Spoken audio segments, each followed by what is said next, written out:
Hi, I'm Steve Rowe, CEO at Oaknoll, and I'm recording this video the afternoon of Thursday, March 14th. It will be uploaded and available to you sometime on Friday, March 15th.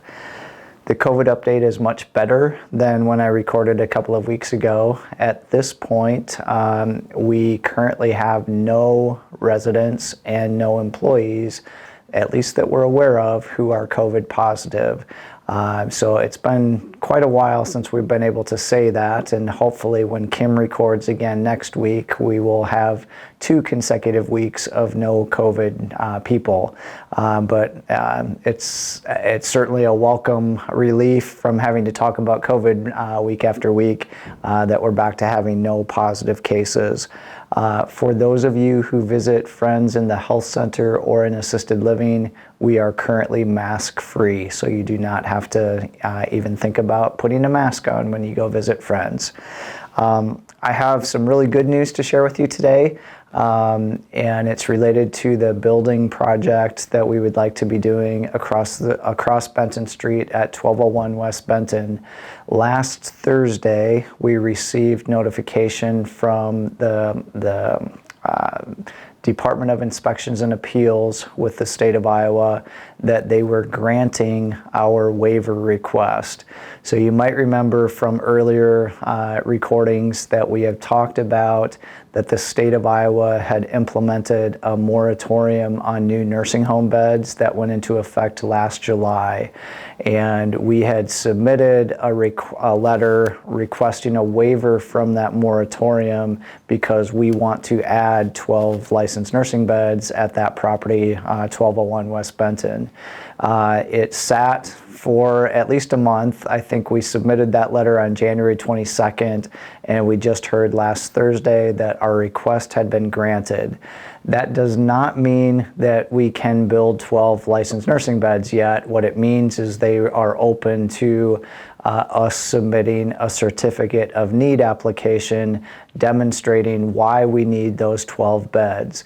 So Kim and I have been working on that application hard over the last couple of weeks, and yesterday we actually formally submitted the certificate of need application to ask for the 12 additional nursing beds that we would like to build at that property. The first opportunity where that will actually be considered is a planned meeting on either May 16th or May 17th. So there's going to be 2 months where we really don't know anything new, but that May 16th or 17th meeting is the next meeting of the body that considers certificate of need applications. So we're continuing to march along. We've cleared one more hurdle along the way, which we feel good about. We feel confident in the application that we prepared and that was submitted, and it really does paint a compelling picture for why we need to add these nursing beds. And hopefully reasonable people will look at that and say, yes, you do need to add nursing beds. Please go ahead with that. So that's our ideal.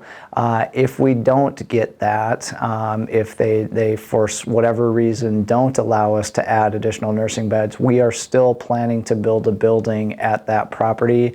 We may not be able to call those rooms licensed nursing bed rooms, but they will be used, and we will provide care to somebody within the Oaknoll community who needs that type of care. So something is happening. We have started to work with the architects now on moving from the schematic conceptual plans to actual, it's like, let's convert those conceptual plans into construction drawings that a general contractor can look at and know what it is that they are to build for us.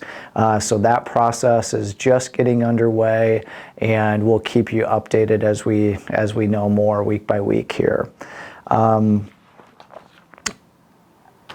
As I record this on Thursday afternoon, we know for sure that the women's basketball team will be hosting 2 NCAA tournament games next weekend, not this coming weekend, but the following weekend. We don't know who will be in Iowa City, but we're pretty confident that the women's team will host those first 2 games of the tournament.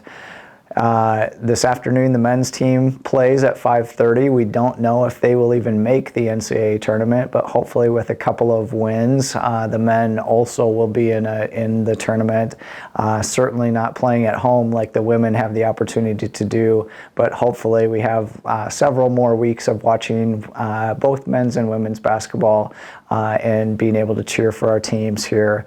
The last thing I want to talk about is what I'm going to be doing this weekend. I had a chance this past Tuesday. I went down to Riverside Casino and played in a qualifying poker tournament to qualify for a big poker tournament.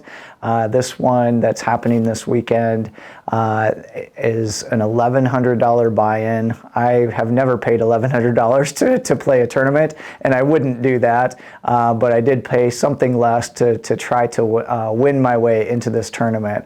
There were 77 people who played, 15 of them qualified for the bigger tournament. So I get to play either Friday or Saturday. There are actually 3 different day ones to this tournament, and then the people who survive day 1 all come back on Sunday for a day 2. There's a guaranteed prize pool of at least $300,000, and first place has to pay at least $100,000, probably a bit more than that.